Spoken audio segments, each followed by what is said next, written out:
Doctor साहब, अगर देखिए कि शरीर को कैल्शियम और मिनरल्स की बहुत ज़्यादा आवश्यकता होती है, तो अगर बात करें ये कितना ज़रूरी है शरीर के लिए और इसके रिच सोर्स क्या हो सकते हैं?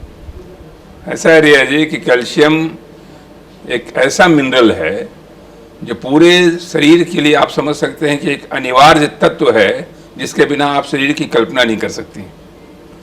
बच्चा जब बड़ा होने लगता है तो उसके हड्डियों के ग्रोथ के लिए, जब वो चलने लगेगा, दौड़ने लगेगा, हड्डियों के ग्रोथ के लिए कैल्शियम जरूरी है। तो इसलिए अब नवजात शिशु से लेकर के जब बच्चा बड़ा होने लगता है, उस समय अगर कैल्शियम की कमी अगर होगी तो उसकी हड्डियां टेढ़ी पड़ सकती हैं, ठीक से चलेगा नहीं। और हड्डियां जब कमज़ोर हो जाती हैं तो हड्डियां ही आपके जैसे पूरे मकान का फाउंडेशन, आपके पिलर पर डिपेंड करता है। उसी तरह से ये समझ लीजिए कि पूरे शरीर का फाउंडेशन जो पिलर है वो आपका कैल्शियम है। तो बचपन से ही कैल्शियम की जरूरत है। शरीर के हर जो आपके पड़ाव हैं, बचपन है, जवानी है, बुढ़ापा है, सब में कैल्शियम की अहमियत है।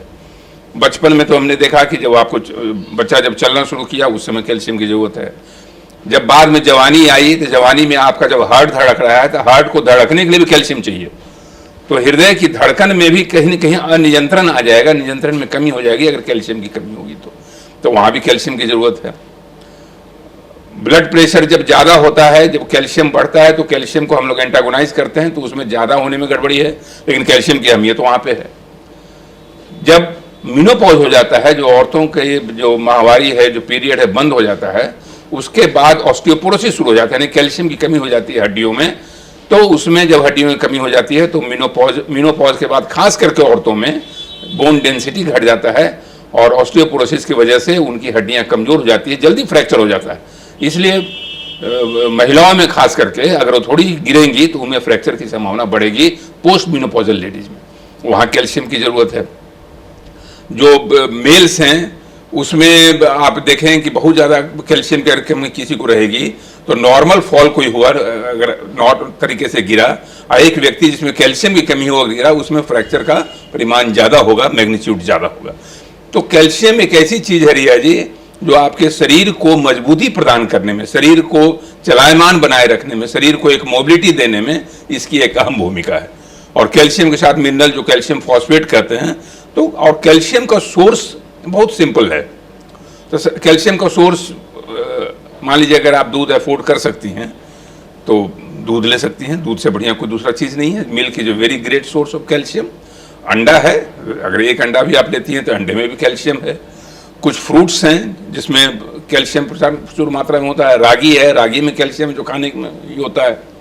तो इस तरह से कैल्शियम का स्रोत जो प्रकृति जन्य जो उपादान जो है हमारे भीतर कैल्शियम का सोर्स है, उसका अगर आप सेवन करेंगे तो कैल्शियम की कमी नहीं होगी।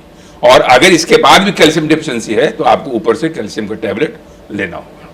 अगर बात करें सर कि किसी के शरीर में कैल्शियम और मिनरल्स की मात्रा ज़्यादा बढ़ जा रही है तो फिर क्या क्या समस्याएं आ सकती हैं? तो उसमें फिर जैसे हमने कहा कि वो हाइपर कैल्शियमिया उसको कहते हैं, कंडीशन है।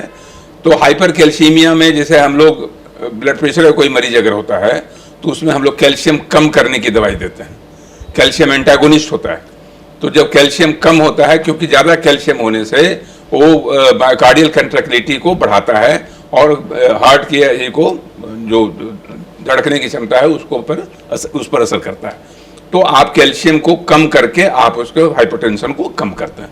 तो कभी कभी कैल्शियम की अधिकता भी आपके लिए खतरे का संकेत होती है। तो इसलिए सब कुछ मॉडरेशन में होना चाहिए, न बहुत ज़्यादा कमी और न बहुत ज़्यादा उसका परिमाण।